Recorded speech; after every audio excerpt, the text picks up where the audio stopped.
Old cars are actually better than new ones. That they sold me a lemon, a car, not even a week old, completely dead.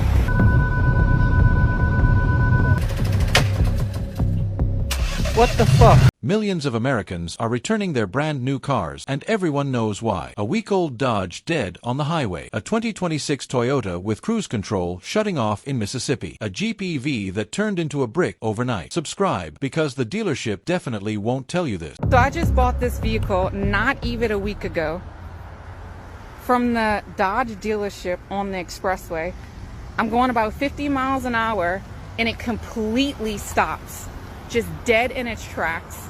I called 911 about, that's a parish worker right there, that's very nice and helped me. About 3 people stopped, and a homeless man actually came, rode on his bike to stop, because I was screaming at the dealership to come and get me, because I shouldn't have to pay for anything, and I do have roadside assistance.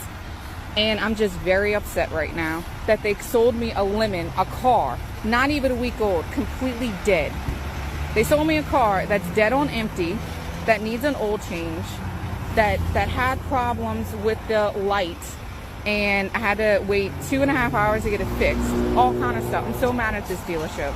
I always hear people say, oh, the car is old, you should upgrade, get a new one. Old cars are actually better than new ones, and nobody wants to admit it. I'm a car dealer and I see people make this mistake all the time. You already own your car, it's running great, it's reliable, it's simple, no monthly payments, and if something breaks, cheap, simple, and quick fix. And people still think new cars are better. Why? Because it has Apple CarPlay? I bought this Honda Civic as a trade-in. It's a 15-year-old car. Would you believe me if I told you that this car had 340,000 kilometers on the dashboard? Look at the condition of the car. Look at this. Now look at the new cars. They're not even that reliable anymore. The hybrids, the turbos, all the tech inside. They literally put TVs inside the car. Even the newer Hondas with the 1.5 turbo engines, they're literally less reliable than the older ones. For sure there's exceptions. Some brands are doing better now than they ever did. But I'm speaking in general. Old cars were simple and built to last. They're built to be scrapped and not repaired. We're not that far removed from having trucks like this that were so simple to repair. That headlight comes in, goes out. All these switches in this panel can all be replaced. This is all separated. On this door panel, everything is one piece. Everything is one piece. You break those switches, new door panel. You break that window switch, new door panel. You scuff this up, new door panel. You mess this up, new door panel. You did what I did. You break this, new door panel. So what I did is I first replaced my door panel with a used one. Then I thought I would salvage my good parts off my old door panel to see if I could save them. You can't. This speaker grill right here, I had to cut out. Look at how they fasten it in. That's all riveted into place. You have to cut out the rivets to replace the speaker grill. Problem is, though, you can't get to it without cutting up stuff. The door handle up here, I broke this little piece right here, right? You can't get this out without undoing all those rivets. So I thought I'd buy a used one, then take all my good parts, put it on the used one, and it turns out you can't do that. So I went ahead, should have just ordered a new door panel from the beginning. But I was trying to listen to everyone on the internet say, oh, save money, buy a used one. The used one was actually more money than the new one was, which was crazy. If you want to buy F350 for a hotshot, think twice. This Ford died after 135,000 miles. What's happening, Philip? Every light on the dash is on. Just like the old Trace Atkins song, every light in the house is on. It's a brand new car, 2026 Corolla Cross, 30,000 miles on it. And I was just driving in cruise control. We just filled up too, and it won't register the gas. Yeah, I filled the gas tank up till it was basically spewing over, and it's just saying half a tank. I was just driving in cruise control, and all of a sudden the cruise control shut off, and we are, how far from home are we? 300 and no, we're 230, 40 miles. We're in the middle of somewhere. Yeah, it popped up on here. We're in the middle of Mississippi somewhere. And we are headed home from our daughter's softball tournament, and it's driving. The Toyota dealerships are closed today, so there's nothing we can do.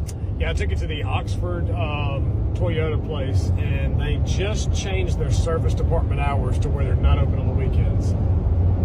Lucky us. But the the manager there had a little scanner. He said he got off Amazon. He hooked it to the car, and it said it was something to do with the sending unit. The fuel tank is stuck. It's not showing the fuel or whatever, fuel level. Toyota people, if y'all have had this happen to your car, let us know. And Toyota, this is unacceptable. Unacceptable. Hopefully we make it home. We will. Let's drive. Stay in the middle 2 lanes.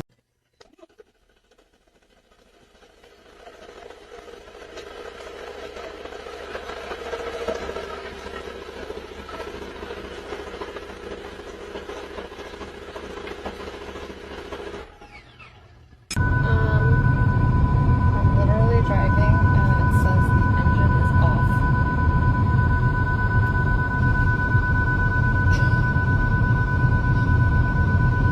What is happening?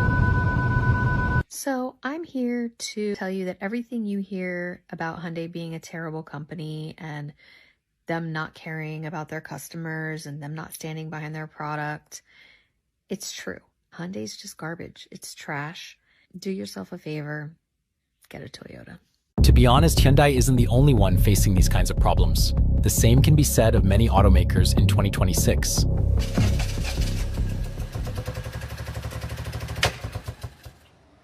What the fuck?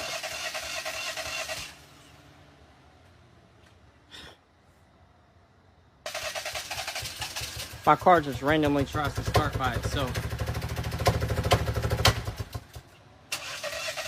Like, what the fuck? Cars try to start by itself. Like, it's been doing it while I was in the house. Came out to the car, opened it up, it's still trying to start.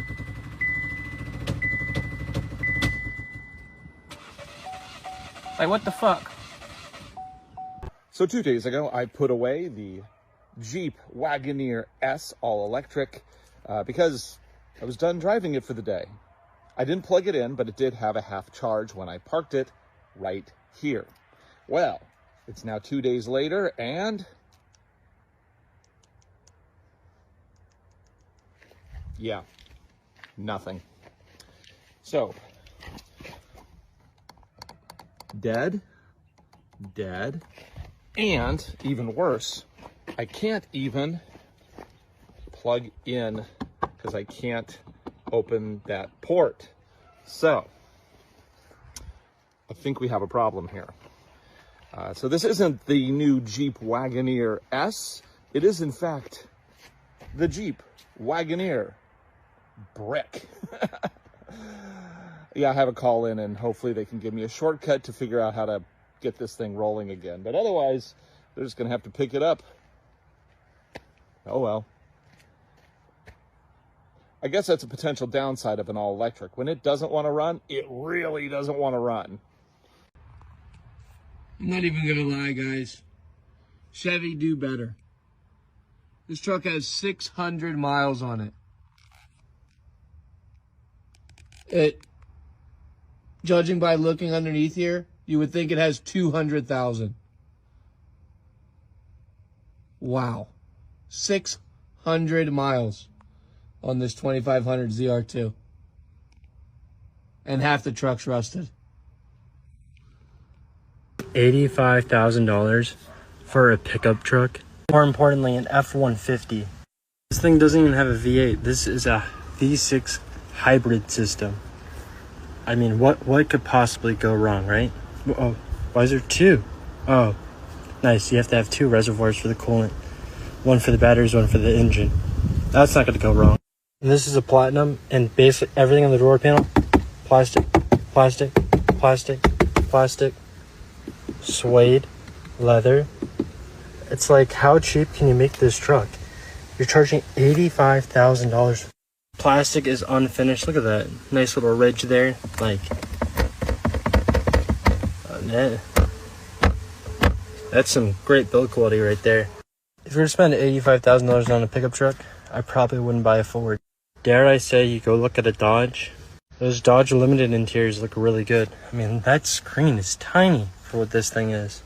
I might just buy a Dodge instead of this. A woman bought a Dodge from a dealership. Not even a week later, 50 miles an hour on the expressway, the car just died. Completely. In the middle of traffic. She's screaming at the dealership on the phone. A parish worker stopped to help. 3 strangers pulled over, and a homeless man rode his bike over because he heard her yelling. The car also came with an oil change overdue, a light problem, and a 2.5-hour wait just to get it looked at. Brand new car. 1 week old. And then there's the other side of this argument that nobody wants to have. A car dealer, someone who sells cars for a living, gets on camera and says old cars are actually better than new ones. He bought a Honda Civic trade-in, 15 years old, 340,000 kilometers on it. Look at the condition of that car. Then look at what $85,000 gets you in 2026. A Ford F-150 Platinum with a V6 hybrid, a screen the size of a tablet from 2011, and a door panel made of plastic so cheap that if you break one window switch, you replace the entire panel. Not the switch, the whole panel, because they riveted everything together so nothing can be serviced individually. That's not an accident. That's a design decision. And it's the same decision behind a Chevy 2500 ZR2 with 600 miles on it that looks corroded underneath like it spent a decade in a parking garage. $85,000. 600 miles. Already rusting. A 2026 Corolla Cross. Toyota, the brand everyone recommends. Cruise control shuts off on its own. Fuel gauge reads half a tank on a full tank. Family is stranded in Mississippi. Toyota dealership closed on weekend. The manager came out with an Amazon scanner to diagnose a brand new car. A Jeep Wagoneer S. All electric. Parked with half a charge. 2 days later, completely dead. Charging port won't even open because the car has no power to unlock it. The man called it what it actually is. The Jeep Wagoneer brick. Here's what the car dealer said that every single one of these clips proved. Old cars were simple and built to last. New cars are built to be scrapped, not repaired. And the moment one thing goes wrong, one sensor, one switch, one software glitch, you're at a dealership, waiting, paying, hoping they have the part. The Honda Civic with 340,000 kilometers never needed any of that. It just ran. Subscribe if you want to keep watching. And tell me in the comments, what's the worst new car experience you've ever had? Because based on these clips, the comment section is about to be very long.